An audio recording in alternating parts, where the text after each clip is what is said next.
Nigerians were shaken by the OFFA bank robbery when it happened back in April. The gang robbed not one, not two, but 5 banks. Let's take you back to that incident. Yes, but would like to warn that some scenes in the story may be truly disturbing. It was indeed a well-planned robbery operation. The daredevil armed robbers started their operation at the Divisional Police Headquarters, OFFA, where they instantly killed 16 persons, 8 policemen and 8 civilians. And simultaneously, the men of the underworld raided the 5 commercial banks along the popular Owode Road in OFFA. The robbers were said to be ruthless in their operation as they shot those at the banks without batting an eyelid. Bullet holes and blood stains were left behind by the robbers. It was devastating. They brought one of the bank staff from Stockholm, and they brought him to his car, and he was shot there. They were ruthless. They were shooting everybody in the head, you know.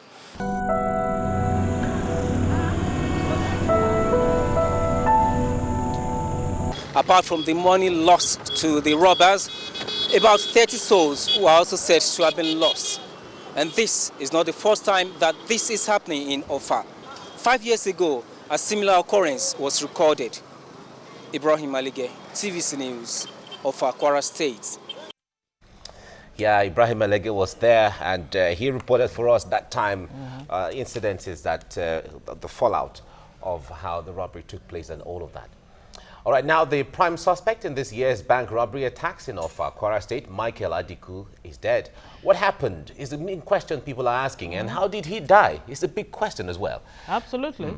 Well, joining us on the phone is the Kwara State Attorney General and Commissioner for Justice Kamaldeen Ajibade. Good morning, sir. Thanks for joining us on the show. Good morning. Okay, good to have you. One question that, a lot of people have raised is that, how come it was when the other 5 suspects appeared in court that the news broke that Adiku had died in police custody? Why did it take that long? Thank you very much. Ordinarily, the suspects were moved from Kwara State to Abuja.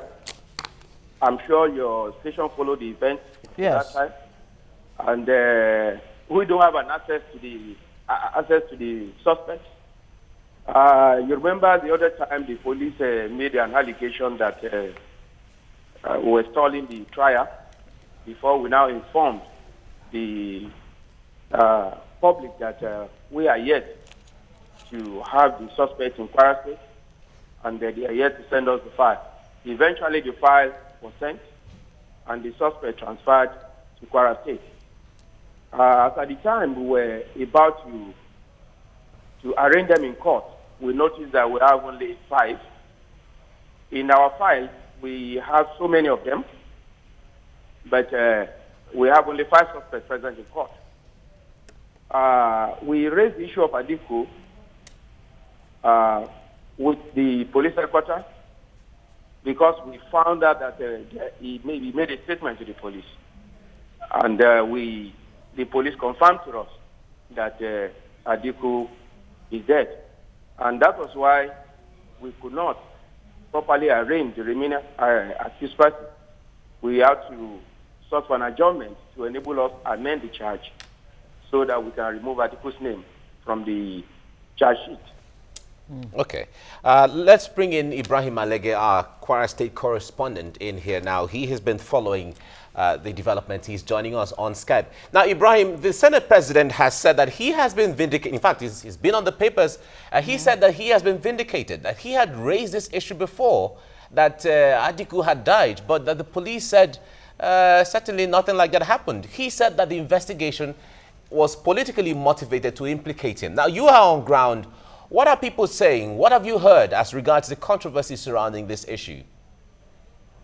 Of course, I also went to town yesterday to sample the opinion of residents of during the Kwara State capital, and some of them are disappointed. In fact, all of them, they are disappointed that the prime suspect who is expected to assist in unraveling what was behind the robbery and, of course, killing. The suspect that is expected to come to the full glare of the public to tell us how it happened, what transpired, is no more. So the people are not happy about this, and they are raising alarm that actually it's suspicious that the prime suspect has been killed.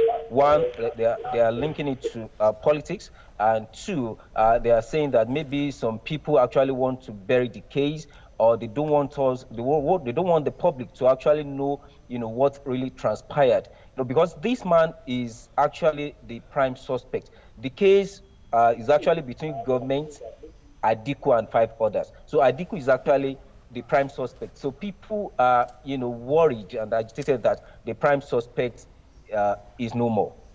All right, Ibrahim Alege, let's put you on hold. Let's find out, exactly what the people themselves feel about the death of the prime suspect in the OFFA robbery killings.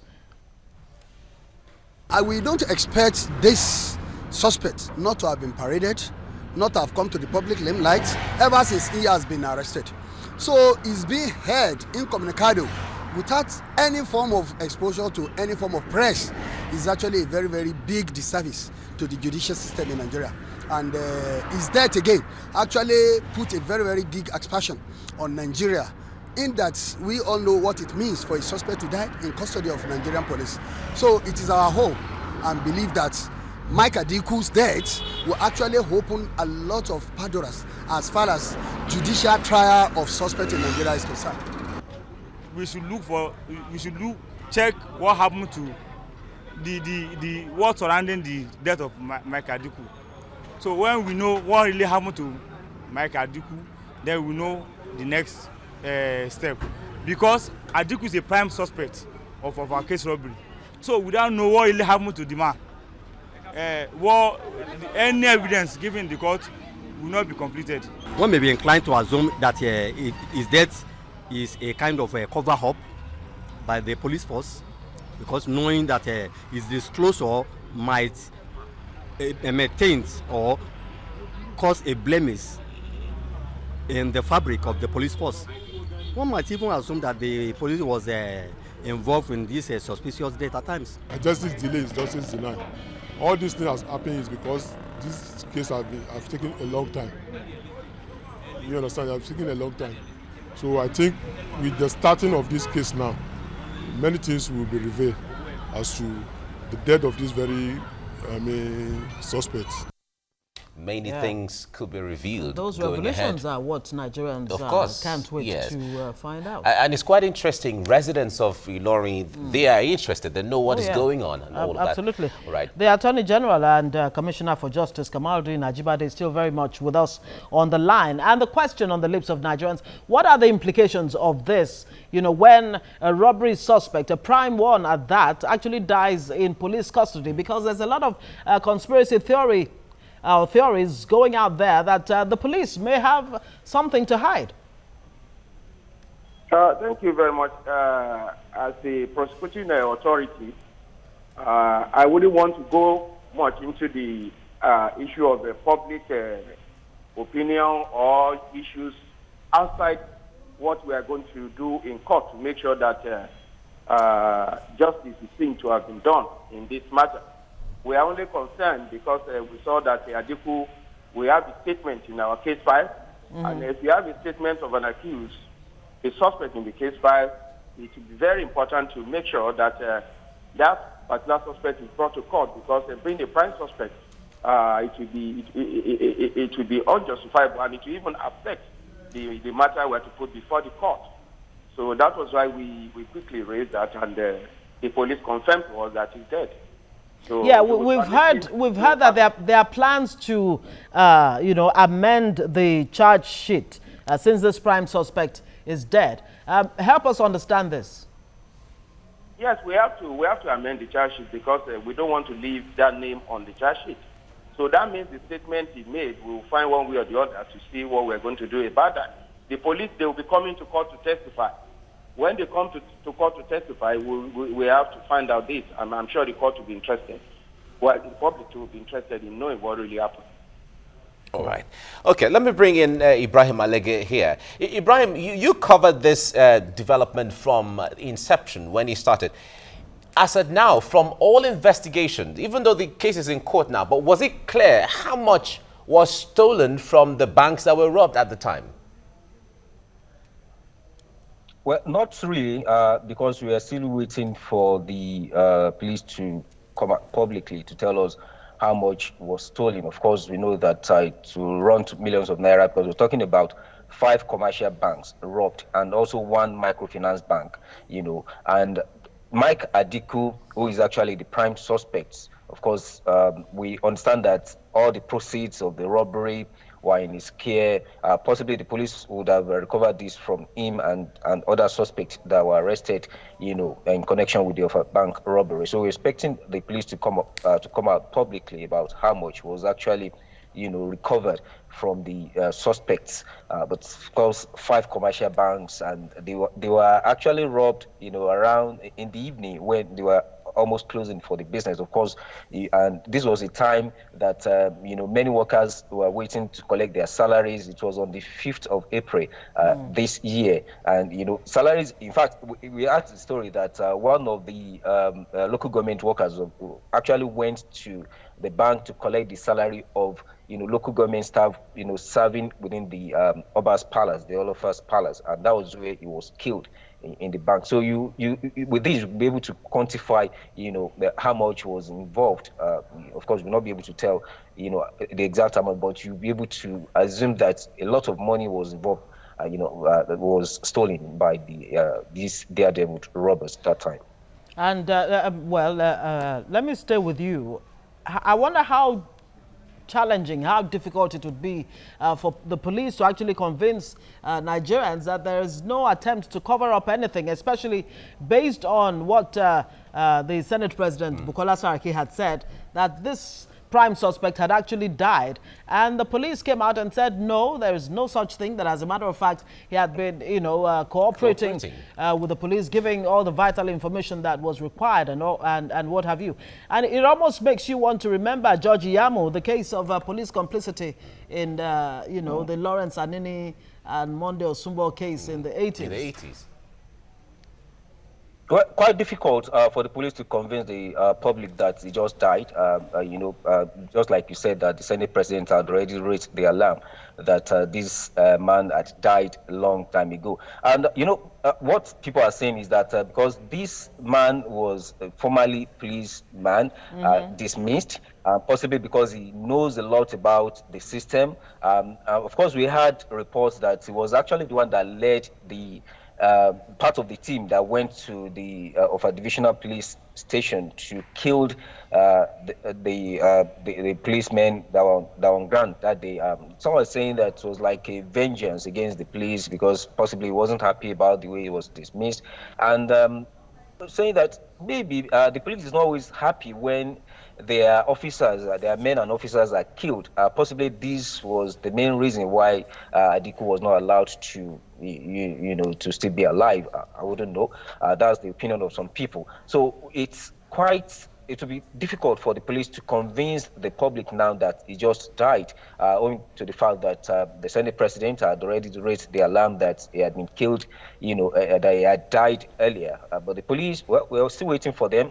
Let's wait patiently for them to come up with their defense, whether this guy had died long ago or he just died. Okay, let me bring in the Attorney General in here. Now, without necessarily preempting what the outcome of the investigation or the court proceedings will be, but in a situation like this, when the prime suspect is no more, how will it impact the outcome of how things are going to be when it comes to the others who are involved, who might say, okay, they don't know? From the confessions that we got from the reports of the confessions, Adiku himself had killed about 22 of the about 30 people that died on that day.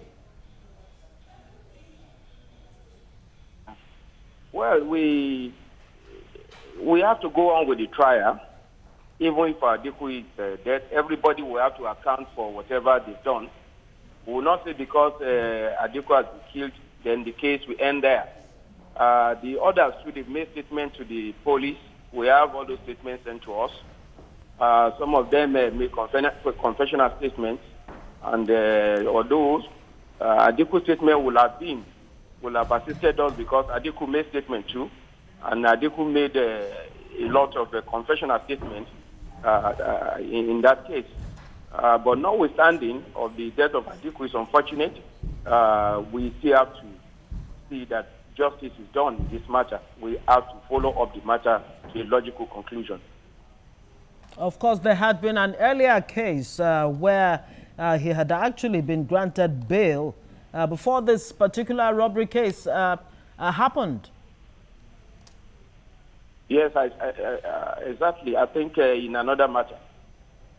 So we have a case of a serial offender, you know, on our hands here in this particular OFFA robbery case. So the case now has been adjourned till November 30th, exactly. So what should we be looking out for? Yes, we have asked the question as to how this will impact on the final outcome. But how long is this case expected to, you know, go on? We thank God that the judge herself has said that this case is going to be given a speedy trial. So because public attention is directed towards this matter, everyone in this country wants to know what exactly happened, how it happened, and whether the suspects are really involved in this matter, because most of the suspects we are trying today, they are not from outside. The other suspects that were not brought, those are the ones that came from outside the state. All these other suspects reside here in Kwara State. All right. We thank you very much, Attorney General and Commissioner of Justice, Kwara State, Kamaldeen Ajibade. Thank you for talking to us on this issue. We'll certainly be following up on how things progress. And we also have our correspondent. We had him, Ibrahim Alege from Ilorin. Thank you very much for joining us as well. Yeah, thank you, Jim.